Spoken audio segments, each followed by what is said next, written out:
In the blazing desert of Arizona, where the horizon melts into a blur of heat and dust, a rugged cowboy named Jack stumbled across something strange, an old land listing for a ranch priced at only $35. At first, he laughed it off. Who in their right mind sells a ranch at the price of a few drinks at a saloon? He muttered under his breath. But the more he looked at the faded photographs, the more intrigued he became. The images showed a wide, forgotten property, an old weather-beaten wooden house, standing alone in the desert, surrounded by tall cacti, twisted mesquite trees, and endless dry land stretching out as far as the eye could see. Jack was no stranger to the wild. He had spent years riding dusty trails, sleeping under the stars, dodging bandits and coyotes. He was a man hardened by the West, yet deep down he had always dreamed of land he could call his own. Something about this place whispered to him, like a buried secret waiting to be uncovered. So, against his better judgment, Jack decided to take the gamble. The long ride. The journey to the ranch was no easy ride. Jack guided his horse across cracked red earth, the sun burning fiercely overhead. Heat shimmered across the desert floor, creating ghostly mirages that danced and vanished in the distance. Not a single wagon crossed his path. No smoke from camps. No signs of neighbors. Only silence. The kind of silence that makes a man uneasy, where even the sound of his horse's hooves seemed too loud. By the time he reached the edge of the property, Jack could feel the weight of the desert pressing in on him. The ranch was isolated, almost hidden from the world. That alone was strange enough. The house itself was a relic of another time. Its walls leaned to one side, groaning against the desert wind. Shattered windows glinted weakly in the sunlight, and the front door sagged from one hinge, squeaking like a warning as Jack pushed it open. Inside, the air was heavy, thick with dust, old wood, and a faint metallic tang that made his stomach churn. The afternoon sun filtered through the broken panes, cutting the darkness with long strips of light.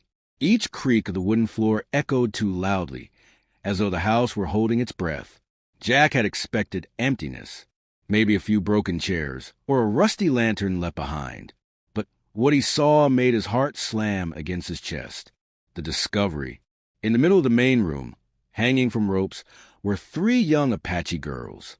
Their wrists bound, their faces pale, their eyes wide with fear, staring at him as though he were another captor. For a moment, Jack froze. The air in his lungs turned to stone. "What in God's name?" he whispered. The girls didn't speak. They didn't cry. But their trembling hands and rigid posture screamed louder than words. The walls bore faint scratch marks, signs of struggle. The floor was littered with rope fibers, dried stains, and dust disturbed only by desperate movement. Jack felt a chill crawl up his spine. This wasn't an abandoned home. This was a prison. He took one cautious step forward, hands raised to show he meant no harm. "It's okay," he said softly, though his voice sounded strange even to his own ears. The girls flinched. One of them, a little older than the rest, dared to lift her gaze.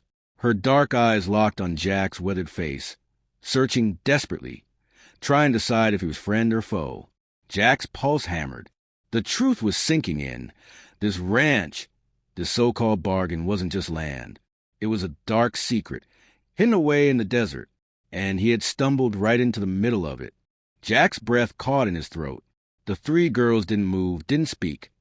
Only their eyes told the story. Eyes wide with terror, shining with tears that refused to fall. They had been here far too long. Jack raised his hand slowly, like a man approaching a wild colt. "My name's Jack," he said in a low, steady voice. "I'm not here to hurt you. I promise." But the words seemed foreign, almost unbelievable to them. The youngest buried her face into her sister's shoulder, trembling. The eldest kept staring, her lips pressed tight, as though weighing every flicker of his expression. Jack swallowed hard. He had fought outlaws before. He had faced wolves, rattlesnakes, and men who would shoot him for half a dollar. But never had he felt this much weight pressing down on his chest. This was not the fight of a gunman. This was the quiet, lingering cruelty of human hands. The kind that chained children inside an abandoned house in the middle of nowhere. The ropes. Jack crouched down slowly, making himself appear smaller, less threatening. The floorboards groaned beneath his boots. "Easy now," he whispered. "Let me help you." He reached toward the ropes, but paused and the girls stiffened. He saw the fear in their faces, the kind of fear that said they'd been tricked before. Maybe someone had promised safety once, only to bring them more pain. Jack's chest tightened. He couldn't imagine what horrors they'd endured, but the scratches on the wall and the raw rope burns on their wrists told enough of the story. He took a deep breath, forced his voice to steady. "No more chains," he said softly. "You're safe now. I swear it." A fragile trust. The girls exchanged whispers in their own tongue, voices shaky, uncertain. Finally, the eldest, her dark hair tangled and face streaked with dust, extended a trembling hand. Jack's heart swelled. He moved slowly, gently taking her hand in his own. His calloused fingers closed carefully around her small wrist, as if he were holding something breakable. "It's all right," he said, his voice almost a whisper. That tiny moment, her trusting him, even if just for a breath, was the first crack in the wall of terror that surrounded them. One by one, Jack worked on the knots. His hands, used to tying lariats and pulling reins, now moved with delicate precision. Each rope was pulled free with patience. Every time the coarse strands loosened, the girls flinched, then breathed a little easier. The weight of silence. The silence inside the ranch was heavy. Only the sound of the ropes falling to the floor, the creak of the boards, and the soft, stifled breaths of the girls filled the room. Jack kept talking, filling the void with words. "You'll see the sun again. You'll breathe fresh air. Nobody will hurt you now." He wasn't sure if he was reassuring them or himself. The youngest clung tightly to her older sister, her small fingers digging into her arm. Jack noticed how their shoulders hunched forward, how their eyes darted toward every shadow. These children had been trained by cruelty to fear even the silence. The realization. Jack's mind raced as he worked. Whoever had done this, whoever had tied them here, could still be near.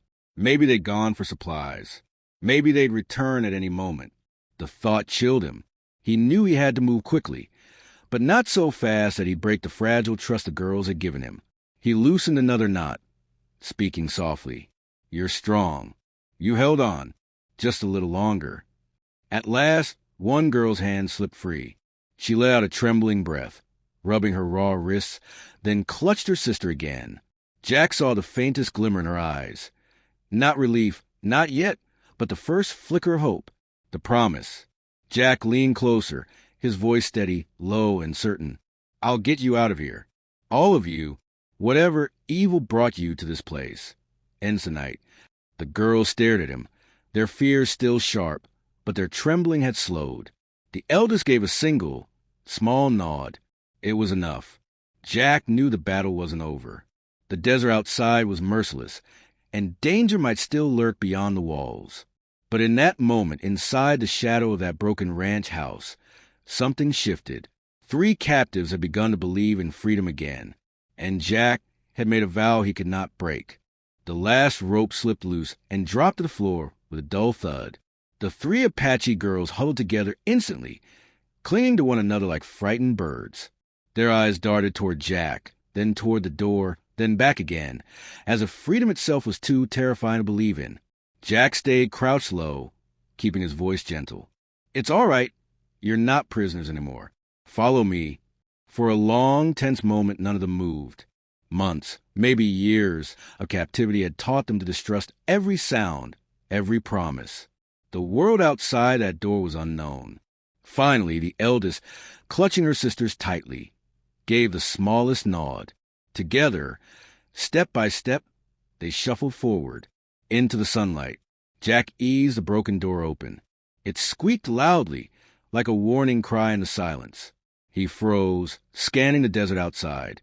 Nothing, just the shimmering heat waves, the rustle of dry brush, and a hawk circling far overhead. "Come on," he whispered. The girls stepped into the daylight, squinting and shielding their faces. For the first time in months, maybe longer, the sun touched their skin freely. They blinked, whispering softly to each other in their own tongue, their voices filled with disbelief. Jack felt a lump in his throat. Something so simple, the feel of sunlight, was to them a miracle. The stable, His horse stirred nervously when he led them toward the small, leaning stable. The animal's ears flicked, its body restless, as though it sensed a fear that clung to the children. Jack stroked the mare's neck, speaking calmly to both horse and girls. "She'll carry you. Don't be afraid." He lifted the youngest first, settling her on the saddle. She clung to the horn with trembling hands. The older two followed, perching carefully, gripping tightly. Jack adjusted the reins, making sure they felt secure. "Hold on to each other," he told them. "Stay close. I won't let anything happen." Crossing the desert, with a sharp nudge, the horse trotted forward, carrying them away from the curse house. The desert opened wide around them, miles of cracked earth, scattered cacti, and dry winds howling through the emptiness.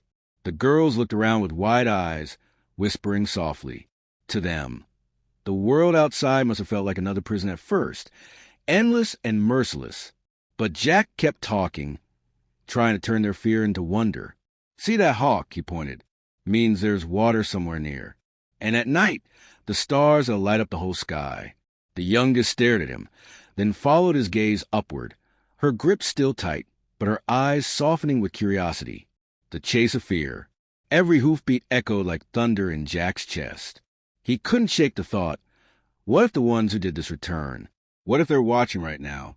He scanned the horizon constantly, hand hovering near his revolver.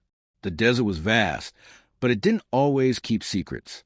The girls stayed silent, clinging to one another, their fear still heavy, but no longer paralyzing.